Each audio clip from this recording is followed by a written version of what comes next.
Samantha's first kiss took place in what seemed like an innocuous space. A small corner of the office once used by Kat and Chelsea to plan dreams and chart the course for major life decisions.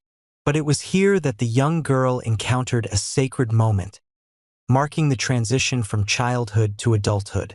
The sweet awkwardness, the half-closed eyes, the trembling lips, and the chaotic heartbeat.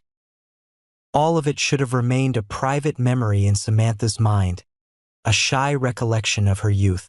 But fate had other plans, as Kat, whom she saw as a spiritual mother, a living symbol of strength who dared to love and hate, happened to walk in on that moment. The quiet room turned suffocating as Kat's gaze enveloped the two young people, and then, silently, she turned away with an unreadable expression. It wasn't a shout, no scolding words, just silence. But for Samantha, this silence was harsher than any yelling. She didn't know what awaited her beyond that door. Compassion, understanding, or worse, betrayal.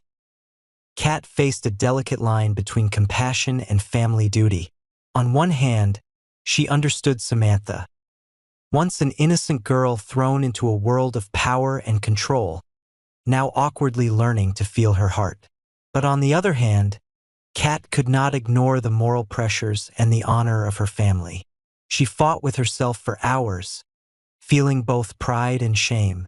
Proud that Samantha had experienced a pure moment of real affection, but ashamed that it had occurred in a space she and Chelsea had once considered a sacred ground for work, a symbol of discipline, not personal feelings. And so, Kat chose to avoid the situation, waiting for Samantha to confess. But her heart lacked patience, and soon, the truth was revealed in a sudden, contradictory outburst. A moment that Kat could never forgive herself for. Martin, the stern adoptive father with a heart not easily moved, reacted not with words but with violence. In a fit of rage, wounded pride, and a loss of control over the daughter he had once thought to be still innocent, Martin threw a punch at Smitty, the boy who had once known only isolation and was Samantha's closest friend. A wordless act, yet it echoed deep into the souls of both children.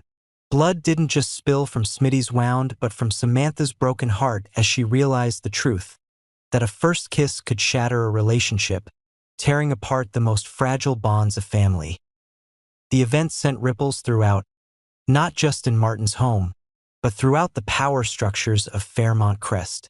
Samantha, once shy and always hiding behind rules, now carried deep shame, not because she regretted the kiss, but because it had been seen, exposed, stripped of its sacredness. The shame deepened when she realized it was Kat who had revealed it, the one person she trusted most, the only one she wanted to keep this secret from. That betrayal made Samantha retreat, no longer laughing and talking as before. Her diaries were hidden even more carefully. Her gaze avoided the faces of others, even her own reflection in the mirror. But beneath that silence, a storm brewed. Would she be crushed by the invisible cage Martin had built from his expectations and power? Or would she learn to break free, grow, and rise from this first heartbreak? Kat, unable to bear the silence, began to doubt her decision. Had she allowed Samantha to confess on her own, would the girl have felt trusted and empowered to own her story? Had revealing it to Martin pushed things beyond control and led to more pain?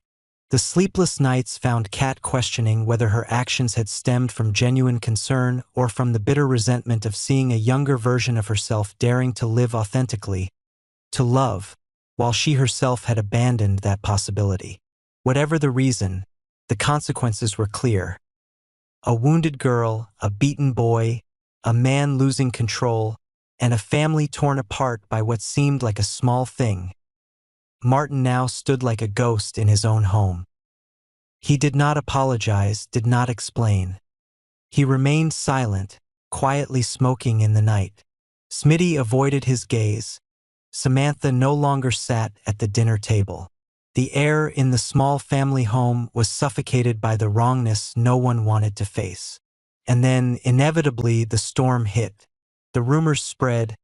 Parents in the community began whispering about the instability in Martin's home, about his rigidity, about the strange relationships between the members. Martin's political career was at risk of destruction if everything came to light. But worse was the risk of losing the trust of those he loved, something he could not control with his fame or power. Samantha, lost in a maze of emotions, gradually began to discover her inner strength. She started writing not for anyone else to read, but to understand herself. She began to realize that her first kiss was not just a symbol of love, but a catalyst that forced her to mature faster, to face the harsh reality of a family full of expectations and control. She might forgive Kat or she might not, but she would certainly never be the same girl again. The pain and the wounds would leave scars, but it was those scars that would teach her how to walk, how to fight, how to love without needing permission from anyone.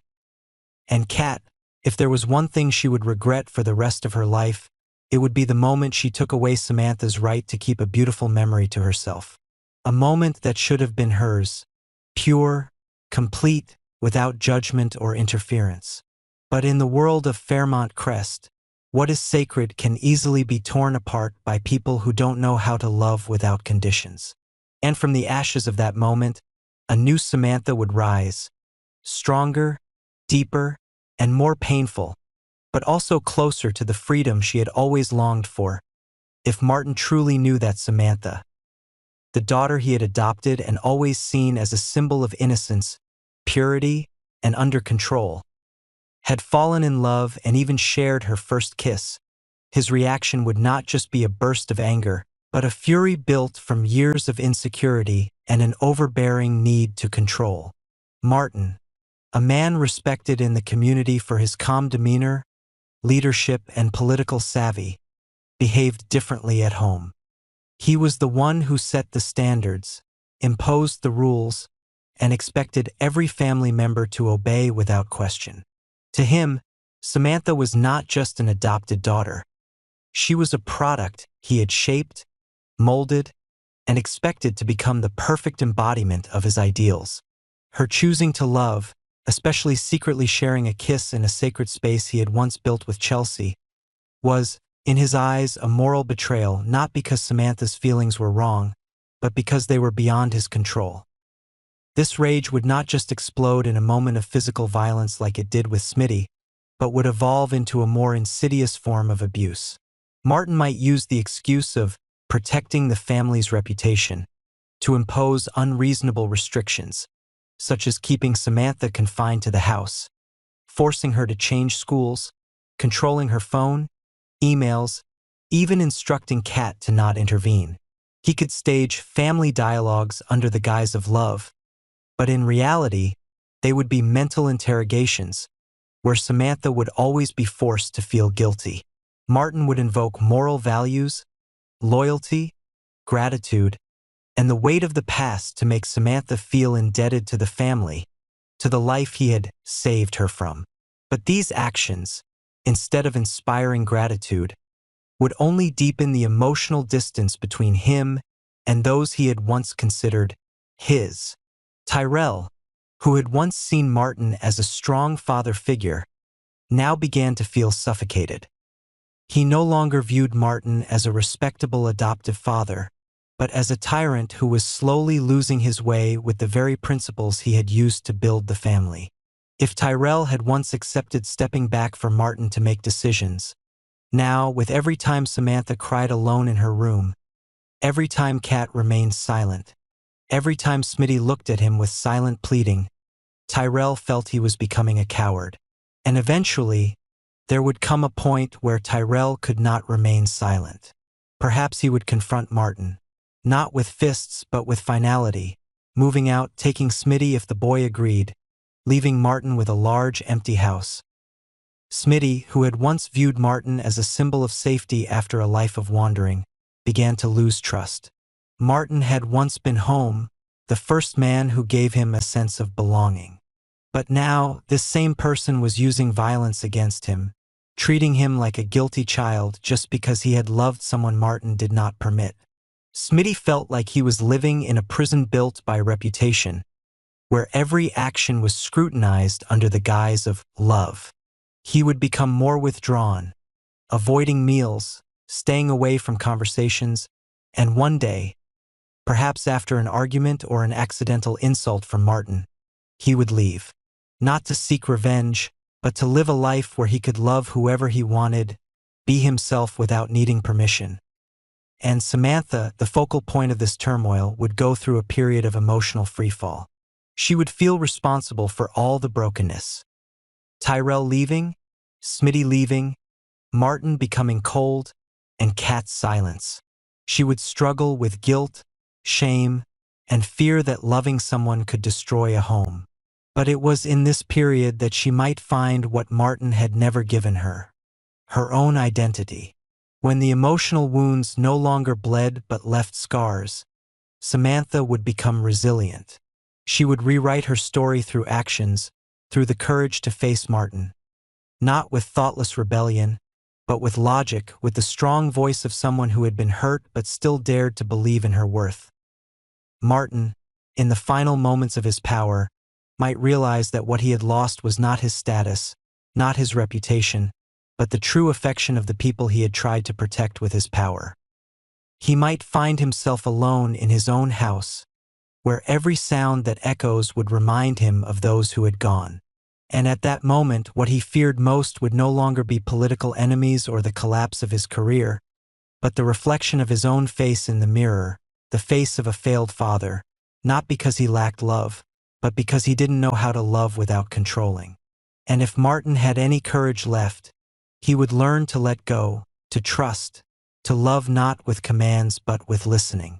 But if he did not, he would forever live in the illusion that he was right, while all his loved ones chose to leave. Samantha's first kiss, a seemingly harmless act, even beautiful and natural for any young girl stepping into adulthood, became, by chance, the catalyst, the final drop that overflowed the glass that had quietly filled. It was not the cause of the breakdown, but it ignited the fissures that had long simmered in the relationships within Martin's family. Fissures that had been hidden for too long by silence, by facades of love and duty, but were, in reality, filled with tension, repression, and power imbalances. While Martin believed he was building a family based on love and discipline, those who lived with him were gradually feeling like prisoners in a gilded cage, where every emotion, every personal choice was scrutinized, censored, and when necessary, completely suppressed. Samantha, who had once believed that Martin was the only one who could rescue her life from abandonment, loneliness, and brokenness from her childhood, now began to see other sides of the adoptive father she had once revered. She had once chosen Martin, chosen the path of living in a seemingly stable family, chosen the feeling of safety provided by being guided rather than making her own decisions. But the kiss with Smitty, a small sign of her beginning to learn to feel, to love, to discover herself, became the excuse for Martin's uncontrollable wrath, violence, and mental suppression. From that moment, Samantha would not only be hurt by the rejection of her emotions but also by the realization that her earlier choice, choosing Martin over June, her biological mother, might have been a mistake that would be difficult to correct. Regret would not come as an explosive outburst, but would simmer each night, each moment Samantha sat alone, reviewing the memories, comparing what Martin said and what he did. When she was little, Samantha feared abandonment, and Martin had filled that fear with invisible conditions. Be good, be obedient, follow the rules he set. But now, as she grew older, she realized that true love never came with a price tag. And if Martin loved her, why did he see her kiss as a betrayal? Why did he respond with fists instead of arms? These questions made Samantha feel suffocated, as if she were living a life that didn't belong to her.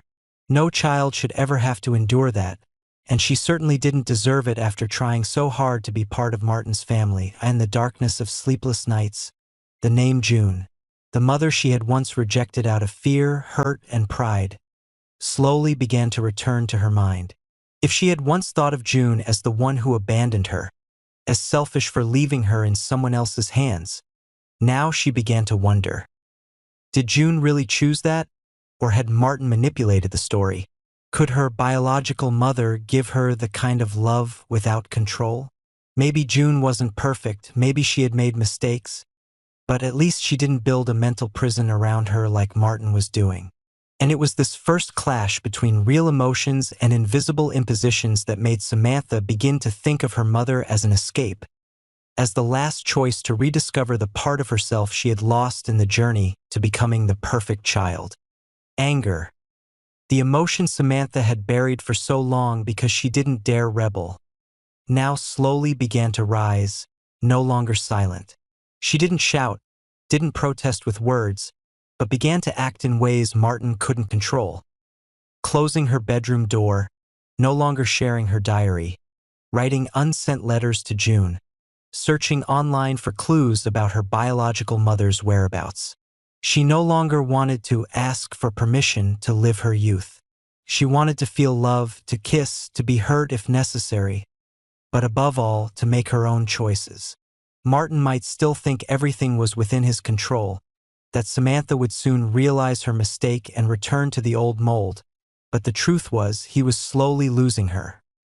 Not because of a boy, not because of a kiss, but because he had trampled on the fragile trust Samantha had left in him.